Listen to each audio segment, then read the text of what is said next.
Welcome to my channel. ரொம்ப சூப்பரான சுவையான சிக்கன் பிரியாணி எப்படி செய்யலான்னு பார்க்கலாம். ஒரு குக்கரில் கொஞ்சமாக நெய் விட்டு அதோட கொஞ்சம் ஆயிலையும் சேர்த்துக்கலாம். பட்டை, கிராம்பு, ஏலக்காய், பிரியாணி இலை அதெல்லாம் சேர்த்துட்டு நீளவாக்கில் கட் பண்ண பெரிய வெங்காயத்தை சேர்த்துக்கலாம். அதுக்கப்புறம் கொஞ்சம் புதினாவையும் சேர்த்துக்கலாம். வெங்காயம், புதினா கொஞ்சம் வதங்கினதும் தக்காளி நம்ம சேர்த்துக்கலாம். அதோட கொஞ்சம் உப்பையும் சேர்த்துக்கலாம். வீட்லேயே ரெடி பண்ண இஞ்சி பூண்டு பேஸ்ட் 2 ஸ்பூன் சேர்த்துக்கலாம்.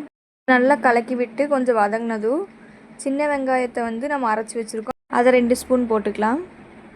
எல்லாம் கொஞ்சம் வதங்கினதும் நம்ம 2 ஸ்பூன் தயிர் சேர்த்துக்கலாம். 1 ஸ்பூன் அளவு மிளகாய்த்தூள் சேர்த்துட்டு அதுக்கப்புறம் கொத்தமல்லி கொஞ்சம் போட்டுக்கலாம். பச்சை மிளகாய் ஒரு 3 சேர்த்துக்கலாம்.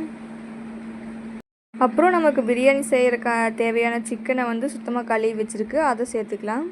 கொஞ்சமாக மஞ்சத்தூள், அதுக்கப்புறம் உப்பு சேர்த்துக்கலாம். பிரியாணி பொடி அரைக்க தேவையான பொருட்கள்: பிரியாணி பொடியை வீட்டிலே அரைச்சிது அதை சேர்க்க போகிறோம் பிரியாணியோட. அதை இப்போ சேர்த்து நல்லா ஒரு டைம் கலக்கி விட்டுறலாம். 2 டம்ளர் அரிசி எடுத்துக்க போகிறோம், அதுக்கு 4 டம்ளர் தண்ணி ஊற்றிக்கலாம். தண்ணி நல்லா கொதிச்சு வரும்போது 2 ஸ்பூன் லெமன் ஜூஸை சேர்த்துக்கலாம்.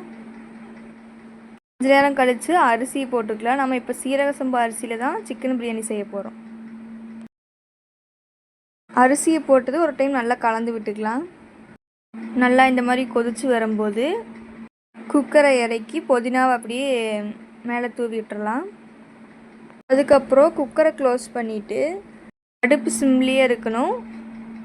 ஒரு 10 நிமிஷம் விசில் வராமல் குக்கர் அப்படியே இருக்கட்டும். 10 நிமிஷம் கழித்து குக்கரை இறக்கி ஓப்பன் பண்ணி பார்த்தா நல்லா சூப்பரான சுவையான chicken biryani ready. Please subscribe for more videos. Thank you.